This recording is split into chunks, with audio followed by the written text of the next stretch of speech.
उतारा हा आपला जास्त पाहिजे होता। हे क्रशिंग करण्याच्या घाईत निकृष्ट दर्जाची यंत्रसामुग्री, कुठल्याही प्रकारचं नियोजन नसल्यामुळं आज सोमेश्वर कारखान्याची रिकव्हरी 11:30 आणि आपली रिकव्हरी सुनील पवार साहेब तुम्ही त्यांच्या आकडेवारीवरती तुम्ही गेलेला आहे आणि त्यांनी जे छापलेलं आहे त्या आकड्यांवरती तुम्ही बोलला की 10:30 रिकव्हरी आहे।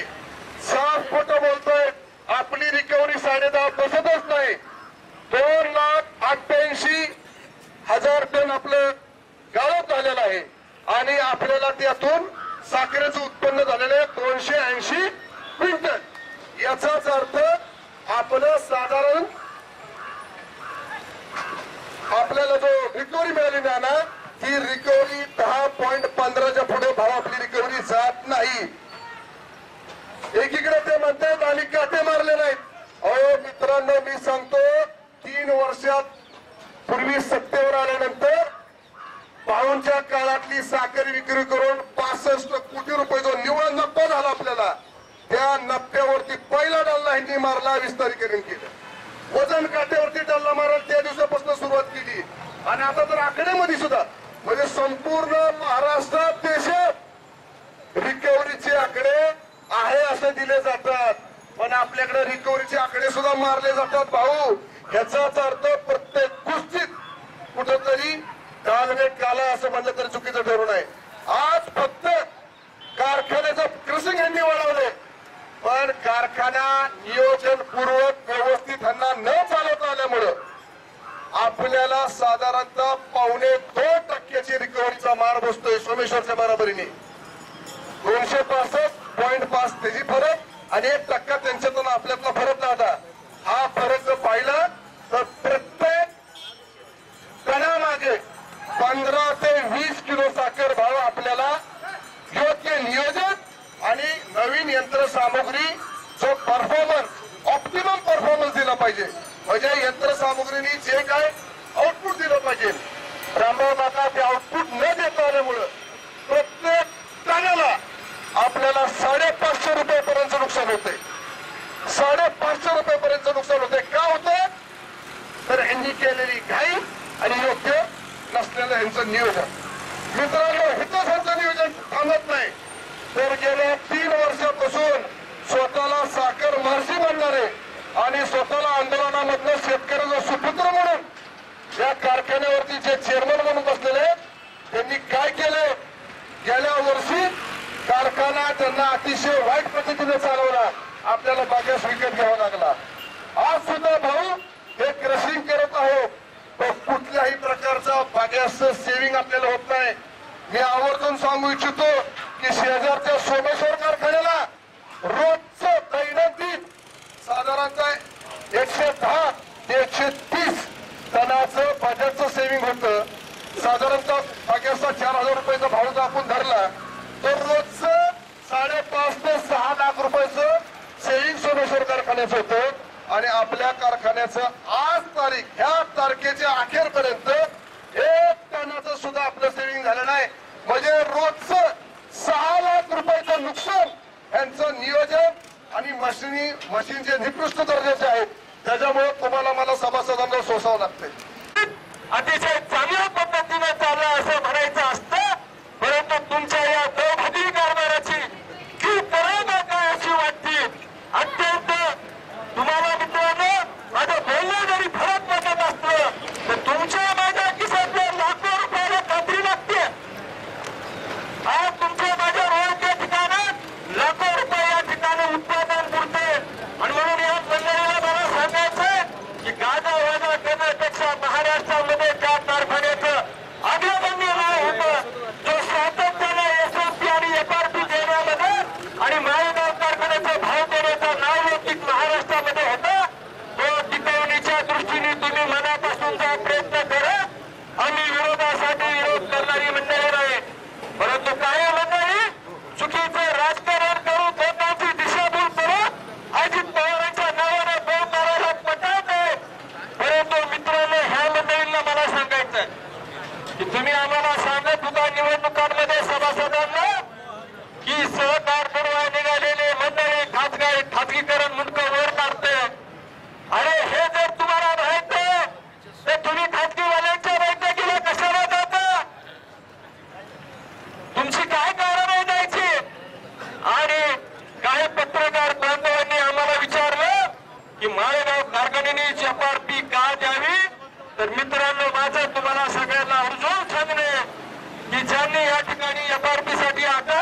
दुसऱ्या दिवशी 5,000, 5,000 आणि झाला की तिसऱ्या दिवशी 3500.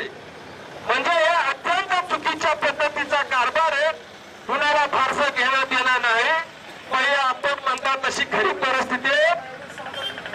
ऐका, गाडीमध्ये फिरण्यात ही सगळी दंग, कार्यक्रम अटेंड करणे आणि त्या घरच्या सभासदाच्या सुद्धा उसाचा मित्रांनो विचार करा. मान्य आमच्या काही सभासदांनी बाहेर जमिनी घेतल्या असतील, परंतु मित्रांनो घरातलं अगोदर नीट बघा, मग बाहेरचं बघा.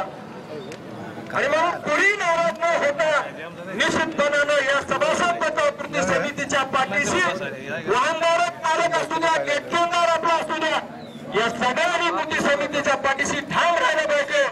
कारण भाऊचं म्हणणं, आमची चर्चा झाली की नव्या ठिकाणी अडचणी जर एवढ्या प्रमाणामध्ये अजून करायचं बाकी असेल तर मित्रांनो अडचणी ऊस हा 3,500 ते 4,000 आहे. परंतु पूर्व हंगाम सुरू आणि खोडवा जवळपास 12,000 एकर, म्हणजे सगळ्यात 15 ते 15,500 एकरापेक्षा जास्त ऊस माझ्या शेतकऱ्याच्या शेतावर आहे. आणि त्याचा ऊस वाढत गेला, त्याला 10 टन ऊस वाढवून मिळाला तर त्याला चांगल्या प्रकारचा भाव मिळू शकतो. आणि म्हणून या ठिकाणी अधिक न बोलता वेळ झालेलं खूप काय या कारभारावर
चेअरमन नसेल तर व्हाईस